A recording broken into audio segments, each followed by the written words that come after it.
네, 선생님 안녕하세요. 네, 안녕하세요. 반갑습니다. 태국도령입니다. 네, 선생님 이제 신당을 차리면은 점안식이라는 거를 꼭 해줘야 된다고 제가 얘기를 들었는데요. 그 점안식이 뭐고 왜 해줘야 되는지 그리고 어떻게 해야 되는 건지 좀 설명 좀 부탁드리겠습니다. 점안식 또는 안정식 그렇게 이야기하는 거예요. 안정식이라는 거는 이제 뭐 예를 들어서 이 무속인 분들이 무당들이 신굿을 하고 신명이 어느 분이 오시는지 알고 또 몸으로 받아보고 접신을 하고 그러한 굿을 한 다음에 이제 신당을 차리거든요. 네, 무당이 무속인이 될 때에 처음에 이제 이제 안정식을 하고 안정식 또는 점안식 거의 비슷한 이제 맥락입니다. 신명님들을 이렇게 이제 신당을 꾸며놓고 거기에 오시게끔 모시는 거가 안정식이에요. 그분들이 그렇게 물건은 아니거든요. 네, 하지만 그분들을 대신할 수 있는 그림, 태화가 있잖아요.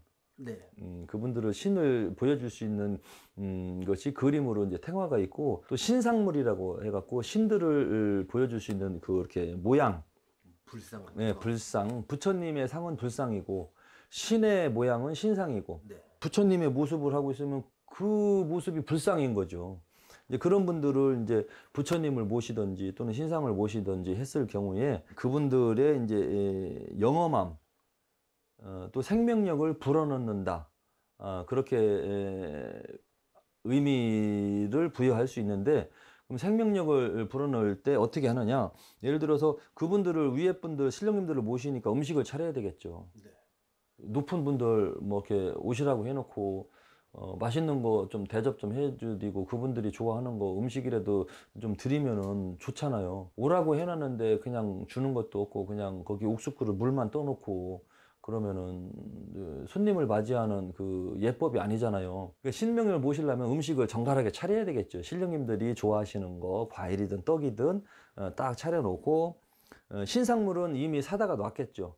재단 차리고 탱화 걸고 신상물 놓을 사람들은 놓고 돈이 없는 사람들은 그냥 탱화만 걸어놔도 되고 그 다음에 이제 신상물을 놨을 경우에 말 그대로 여기 처음 PD님이 제일 먼저 저한테 질문을 한 게 점안식 그렇게 했거든요. 네, 점안식 그렇게 했죠. 네.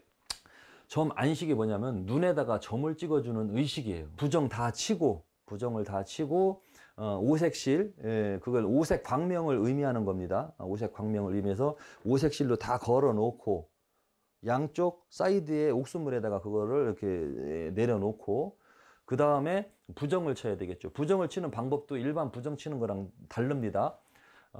혹시 이 영상을 보시고 이제 모르시는 분은 이제 배우셔도 됩니다. 향물 있죠, 향물. 그러니까 향나무를 구입하시던지 아니면은 그 향나무를 가지고 성분으로 만드는 그 향이 있는데 그거를 물에다가 좀 우립니다. 물에 우려요. 그러면 그게 담궈 놓으면 우러날 거 아니에요. 그 다음에 그거를 가지고 소나무 있죠, 솔나무. 솔나무를 가지고 그거를 가지고 부정을 피울 때는 거둘 때는 그걸로 뿌리는 겁니다. 그 대신 그 신상물의 그 하얀 천은 거두면 안 돼. 그게 부정을 걷어내는 의식이에요. 소금 뿌리고 거기에다가 막그 빨간 팥 갖다 던지고 신당에다 그런 거는 안 합니다. 그렇게. 그러니까 이제 향물 우린 걸로 소나무 그 잎으로 그렇게 이제 뿌려주시면 되고 그 다음에 이제 그거를 벗겨요. 이거 씌운 거를 다 벗겨낸 다음에 그 다음에는 그 눈에다가 점안을 해야죠. 눈 안, 점.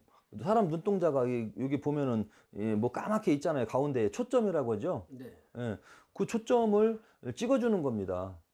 하얀색으로 0.5cm 정도나 0.7cm 두께의 정도가 되는 그거 페인트 색깔이 나오는 그 펜이 있습니다. 그거를 가지고 눈에다가 가장 눈 중앙에다가 그거를 점을 찍어주는 겁니다. 그 점을 찍고서 봤을 때 그 신상이나 불상이 눈을 뜬 겁니다. 그게. 아, 그렇게 예, 눈이 떴어요. 눈을 떠야지 이 세상, 인간 세상을 바라보고 또 그 손님들이 왔을 때 딱 쳐다봤을 때 신상이 눈을 뜨고 자기를 쳐다보는 것처럼 느껴지거든요. 대부분은 신상물이나 이 부처님 눈은 동태 눈이랑 똑같아요, 지금. 동태 알지, 동태. 네. 동태눈은 동공이 커요, 까마. 거기다가 하얀 점만 찍어도 그 동태눈은 살아납니다. 점한식은 말 그대로 신상물이나 불상한테 점을 찍어주는 거예요. 점을 찍어서 눈을 뜨게 시켰으면 자, 음식물이 차려져 있잖아. 축원해야죠. 천지신령님을 초대하는 신명축원을 해야 되겠죠. 부정경도 하고 천수경하고 절차를 밟으면서 신명축원하고 또 그다음에 터신경하고 동토경 같은 거 하고 안정경하고 그런 거를 충분히 경을 읽어서 충분히 축원을 해줘야 됩니다. 터를 눌러주는 거죠. 그다음에 신을 불러주는 거고 그게 안정식, 점안식 하는 방법입니다. 그럼 이제 모든 무속인들은 점안식은 무조건 해야 되는 필수 조건 중 하나인 거겠네요. 격식은 갖추는 게 낫겠죠. 근데 뭐 예를 들어서 그 무속인 선생님이 진짜 신통방통하게 신기가 있고 접신이 잘 되고 그런 상황이면 점만 잘 보면 되지 뭐 안 그래요? 뭐 점만 그쵸. 찍어놨다고 해서 그 올바른 무당은 아니잖아. 신상에다 점만식만 했다고 그게 올바른 무당은 아니잖아.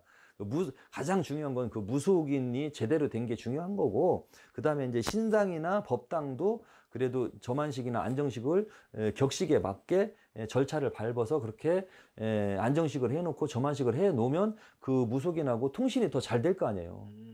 통신이 점빨이 더 잘 나와요. 그게. 그리고 점안식도 안 되고 막 그냥 신상물만 갖다가 불교상회처럼 정리정돈 갖다가 막 이렇게 모셔만 놓은 거 있어. 그게 신당인지 불교용품들 만물상회처럼 차려놓은 곳이 있거든요. 그것만 봐도 제대로 된 것인지 안 된 것인지 알아요. 그리고 촛불이 막 쓸데없이 너무 많은 집. 촛불이 그거는 딱 재단 하나에 딱 쌍초태만 밝히는 겁니다. 많아봤자 중앙에 하나 더 놓고 3개. 촛불을 막 중구난방으로 많이 켜놓는 게 아니에요. 그 격식을 모르는 사람들은 막 켜놓죠. 촛불을 몇 개 켜야 되는지도 모르고 2개를 켜는 겁니다. 쌍초대. 신당만 있는 그 보살님들은 이런 도량이 없는 보살님들은 그 신당에다가 20개 30개 촛불 켜놔봐요. 겨울에도 난방 안 해도 돼. 후끈후끈해. 그리고 막 새카마져요. 그리고 그 촛불을 계속 켜놓을 수가 없어요. 어차피 끄게 돼 있어요. 손님 올 때만 살짝 킨 척하지 다 끕니다. 잠깐씩만 켜고 인사하는 건 되겠지만 오랫동안 촛불 밝힌다고 해서 그 초가 다 탈 때까지 그렇게 켜놓는 거는 할 수가 없는 거예요. 그래서 촛불 기도 발원도 이런 그 촛불 켜놓을 수 있는 장소가 있는 보살님한테 의뢰하는 게 맞고요. 다만 촛불을 안 켜고 할 수 있는 방법이 있어. 기도 좀 해 주십시오. 기도비는 드리면 되고 뭐 기도비 드리고 저를 위해서 기도 좀 해주십시오 하면 촛불 안 켜고도 기도가 되거든요. 신당에 촛불 켜기 어려운 그 선생님들은 제자님들은 촛불 안 켜도 됩니다. 다만 쌀은 놓고 축원문은 거기다가 써서 놓으세요. 그 다음에 그 축원문 놓고 빌어만 줘도 됩니다. 촛불 안 켜도 됩니다. 그 대신 촛불을 켜주고 싶을 때는 기도터나 이런 그 굿당이나 산재당 같은 데 갔을 때 그분들 몫으로 촛불을 하나씩 켜놓고 그런 곳에 켜놓고 오면은 됩니다. 켜놓는 장소가 있어야 돼요. 그게 장소가 없으면 기도만 해줘도 된다. 그리고 이게 안정식 점안식은 같은 의미이다. 점안식이 뭐 돼 있다 안 돼 있다로 그 선생님이 용하다 용하지 않다라는 좀 그런 가늠을 할 수 있는 건 아닌 것 같고 부부도 결혼을 하면 예식을 하고 살지. 그냥 동거만 한 부부들은 동거인이에요. 예식장 가서 결혼식 하고 혼인신고 한 사람이랑 그거 없이 절차 없이 그냥 둘이 그냥 예식장도 안 가고 혼인신고도 안 하고 애만 낳고 살면 또 그거는 또 부부긴 부부지만 아무튼 그런 의식이나 그건 절차가 안 밟혀진 동거인 부부잖아요. 근데 대부분은 절차를 밟으려고 하잖아요. 이제 밟는 게 좋죠. 네, 알겠습니다. 오늘은 좀 점안식에 대해서 점안식이 무엇인지 어떻게 해야 되는지 그 말씀 잘 전해 듣고 가겠습니다. 네, 감사합니다. 감사합니다.